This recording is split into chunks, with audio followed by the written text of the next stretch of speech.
macam-macam lah. Saya tak sabar lah nak buat konten-konten yang saya dah rancang 11 konten tu. Saya dah sangat-sangat tak sabar. Dia sangat memenatkan untuk saya kejar 11 konten dalam masa 9 ke 8 hari ni. Tapi saya tak janjikan konten tu terlalu padu tau. Dia bukan konten-konten short film ke, bukan konten-konten lakonan. Dia konten-konten random. Tapi saya yakin saya akan sangat penat untuk buat random tu sebab banyak. Sehari saya akan shoot 5 konten. Apa yang saya rancang ni kan. Untuk demi nak mencukupkan tu, saya terpaksa buat satu hari 5 konten di tempat yang berbeza. Jadi dia sangat memenatkan. Dia akan sangat-sangat menjadi sebuah pengalaman saya yang baru. Tapi saya harap semua yang menonton tu seronok waktu menonton nanti. Saya tak janjikan editing yang padu-padu sebab saya tak ada plan nak edit. Saya plan nak buat no cut no edit. Tapi kita tengoklah macam mana. Kalau kata no cut no edit tu terlalu membosankan, mungkin saya akan edit sikit.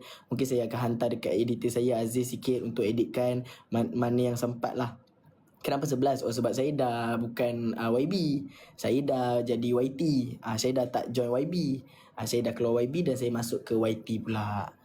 Saya kiranya KPI saya sekarang dah 15 lah sebulan. Dah bukan 4 dah. Jadi ini antara salah satu cabaran juga bagi saya. Saya harap saya dapat memenuhi KPI. Dan ya, agak nervous. Kenapa tak YB? Sebab insyaAllah bulan 7 ni ada sesuatu yang nak coming up yang saya kena responsible of. Jadi saya tak boleh nak ambil job lain. Saya tak boleh nak berada di bawah